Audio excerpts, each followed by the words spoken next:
Bienvenue à cette série de capsules d'information en lien avec les soins palliatifs et de fin de vie. Le sujet abordé dans cette capsule vise à démystifier les 10 principaux mythes à propos des soins palliatifs qui sont souvent mal connus. Les informations présentées dans cette capsule proviennent d'un document réalisé par le Portail palliatif canadien. Un premier mythe souvent entendu est que les soins palliatifs accélèrent la mort. En réalité, les soins palliatifs n'ont pas pour effet d'accélérer ni de retarder la mort, ils permettent d'améliorer le confort et la qualité de vie d'une personne du diagnostic jusqu'à la mort. Un deuxième mythe véhicule la croyance que les soins palliatifs sont réservés aux personnes atteintes d'un cancer.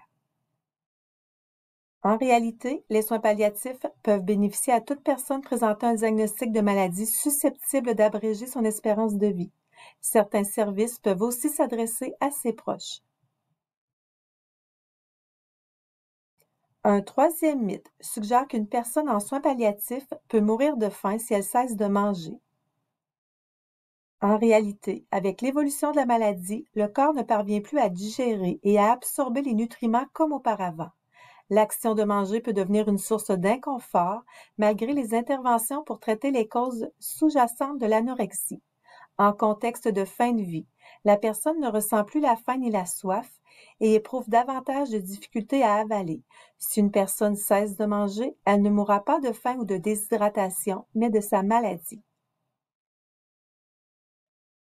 Un quatrième mythe propose qu'une personne peut seulement recevoir des soins palliatifs à l'hôpital.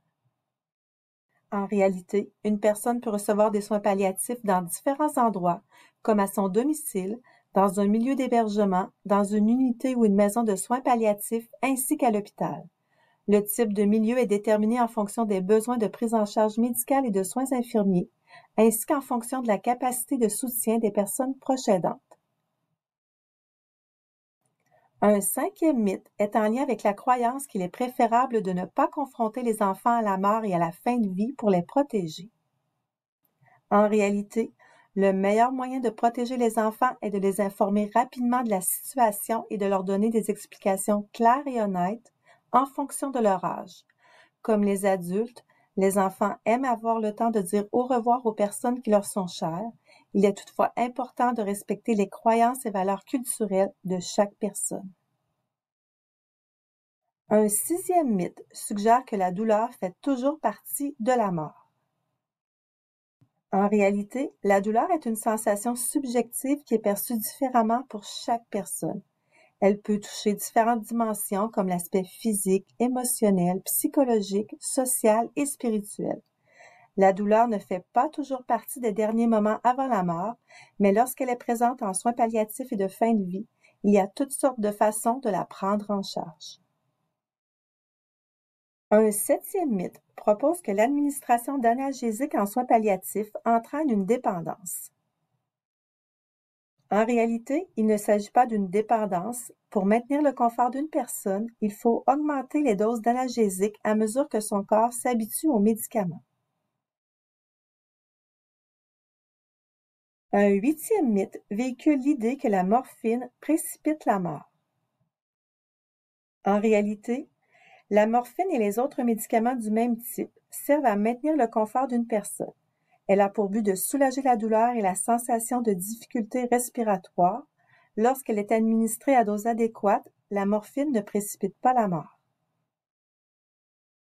Un neuvième mythe suggère que les soins palliatifs sont un aveu d'abandon de la part du médecin et le signe que tout espoir est perdu. En réalité, les intervenants en soins palliatifs aident les personnes à avoir la meilleure qualité de vie possible pour le reste de leur vie. L'espoir de guérir fait place à l'espoir de vivre le plus pleinement possible. Un dixième et dernier mythe véhicule la croyance qu'une personne proche aidante a raison de penser qu'elle a laissé tomber une personne si elle ne peut pas la soutenir dans son désir de mourir à la maison. En réalité, il est important que les personnes proches aidantes respectent leurs capacités. Même avec les meilleures intentions, les soins à domicile sont parfois insuffisants pour les besoins d'une personne. Lui assurer les meilleurs soins possibles, quel que soit l'endroit, n'est pas un échec.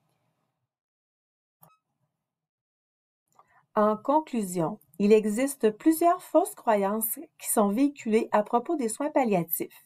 Il est important de se rappeler que les soins palliatifs visent à améliorer la qualité de vie des personnes et de leurs proches et qu'ils soutiennent avant tout la vie en permettant à une personne d'avoir des soins dans le respect de ses besoins et désirs, et ce, jusqu'à sa mort. Merci d'avoir pris le temps d'écouter cette capsule et de dissiper ces fausses croyances en partageant ces informations auprès de vos patients, de vos collègues de travail ainsi qu'auprès de votre entourage.